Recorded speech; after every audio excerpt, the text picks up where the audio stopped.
Second part थोड़ा सा ध्यान से देखिएगा, बहुत छोटा छोटा है प्रश्न, बहुत छोटे छोटे। जैसे हाइगेंस का सिद्धांत, परावर्तन और अपवर्तन की व्याख्या, एकदम श्योर है, आना ही आना है, एक आएगा 3 नंबर का। हाइगेंस का क्या सिद्धांत था? हाइगेंस ने बताया था प्रकाश तरंगों के रूप में चलता है, तरंग को चलने के लिए किसी माध्यम की आवश्यकता होती है। तो हाइगेंस ने एक सर्वव्यापी माध्यम ईथर की कल्पना किया और यह माना कि ईथर भारहीन है तथा इसके अंदर वह सारे गुण पाए जाते हैं जो एक प्रकाश को चलने के लिए चाहिए।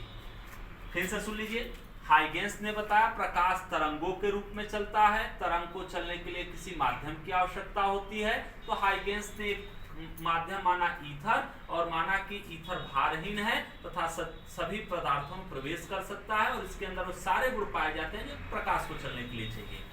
तो हाइगेंस का सिद्धांत हुआ।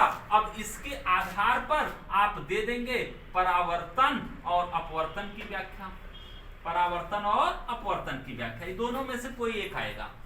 अब उसके बाद जब यह आप पढ़ेंगे तो इसी पे एक प्रश्न आता है, आइंस्टीन का प्रकाश वैद्युत समीकरण। आइंस्टीन का प्रकाश वैद्युत समीकरण। अब ध्यान से सुनिए, आइंस्टीन का प्रकाश वैद्युत समीकरण। तो आइंस्टीन ने क्या बताया? हाइगेंस ने बताया प्रकाश तरंगों के रूप में चलता है। तो आइंस्टीन ने बोला नहीं, प्रकाश ऊर्जा के छोटे छोटे बंडलों या पैकेटों के रूप में चलता है। प्रकाश ऊर्जा के छोटे छोटे बंडलों या पैकेटों के रूप में चलता है जिन्हें फोटान कहते हैं। प्रत्येक फोटान की ऊर्जा h न्यू होती है, जहां h प्लांक नियतांक और न्यू प्रकाश की आवृत्ति होती है। आइंस्टीन ने बताया प्रकाश ऊर्जा के छोटे छोटे बंडलों या पैकेटों के रूप में उत्सर्जित होते हैं जिन्हें फोटान कहते हैं और प्रत्येक फोटान की ऊर्जा क्या होती है? h new. यह जो टोटल ऊर्जा होती है जब किसी धातु के पृष्ठ पे गिरेगी तो कुछ भाग कार्य करती है धातु के पृष्ठ से बाहर आने में तथा शेष किस में दे देती है? गतिज ऊर्जा में। तो E के बराबर आप पढ़ेंगे h new minus W, W इधर आएगा तो माइनस हो जाएगा। अब W बराबर, अगर देहली आवृत्ति है तो W के स्थान पे h न्यू नॉट रख देते हैं।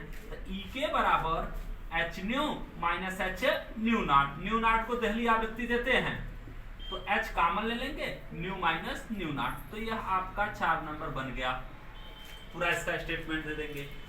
फिर एक आता है आपका दूरदर्शी सूक्ष्मदर्शी। एक क्वेश्चन एकदम श्योर है आएगा, दूरदर्शी या सूक्ष्मदर्शी। फिर इसको देख लेना, सूक्ष्मदर्शी और दूरदर्शी। आप जब इसको देख लेंगे तो कम समय में, जैसे 3 नंबर इसका, 3 नंबर इसका, 3 नंबर इसका, 9 नंबर ऐसे बन गया। फिर आप जब आएंगे लेंस में, तो लेंस आपका गोली उत्तल या अवतल पृष्ठ द्वारा अपवर्तन का सूत्र n/v 1/u n-1 1/r।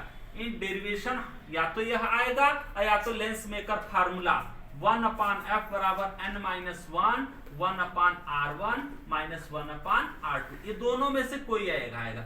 यह क्या है? गोली उत्तल पृष्ठ द्वारा अपवर्तन का सूत्र है, अवतल या उत्तल, और यह क्या है? Lens maker formula, lens maker formula. और 3 नंबर आपका यहां से बनेगा।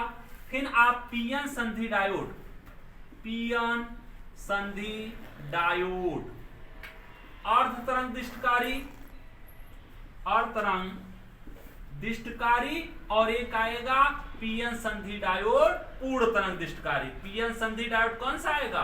पूर्ण तरंग दिष्टकारी, यह 3 नंबर का आएगा। फिर आगे बढ़ते हैं, देखिए एक आता है बोहर का परमाणु मॉडल। बोहर का परमाणु मॉडल, ध्यान से सुनना, एक प्रश्न बहुत बार पूछता है, लोग इस पे ध्यान नहीं देते हैं।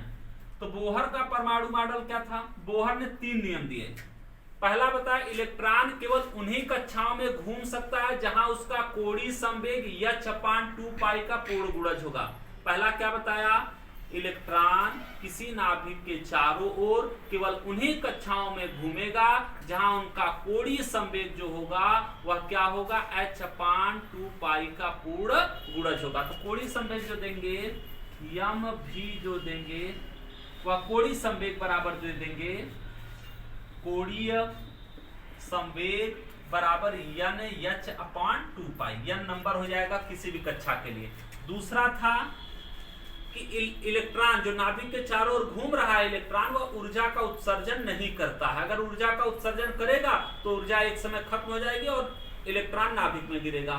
तीसरा बताया अगर किसी कारणवश किसी परमाणु में घूम रहे इलेक्ट्रॉन को बाहर से ऊर्जा मिलती है तो वह कुछ समय के लिए किसी ऊंचे कक्षा में चला जाएगा, लेकिन यह जो समयांतराल होता है 10⁻⁸ सेकंड का होता है और फिर वह अपनी वापस कक्षा में। तो 3 नियम दिए। पहला, इलेक्ट्रॉन केवल उन्हीं कक्षाओं में घूमेगा जहां उसका कोणीय संवेग h/2 पाई का पूर्ण गुणज हो। दूसरा, घूमता हुआ इलेक्ट्रॉन ऊर्जा का उत्सर्जन नहीं करता। तीसरा यह बताया कि अगर किसी कारणवश ऊर्जा मिल जाती है तो इलेक्ट्रॉन कुछ क्षण के लिए ऊपर जाता है लेकिन वहां से पुनः आता है। एक रदरफोर्ड का मॉडल था, तो रदरफोर्ड का आप मॉडल दे देंगे। रदरफोर्ड ने बताया था कि किसी भी परमाणु का अंदर से भाग अधिकतर खोखला होता है, उसके धन स्थान सूक्ष्म स्थान पे केंद्रित रहते हैं जिसे नाभिक कहते हैं। नाभिक की त्रिज्या 10⁻15 मीटर की कुल। तो यह आप 15 से 20 नंबर आप बहुत जल्दी से तैयार कर सकते हैं। ठीक है, धन्यवाद।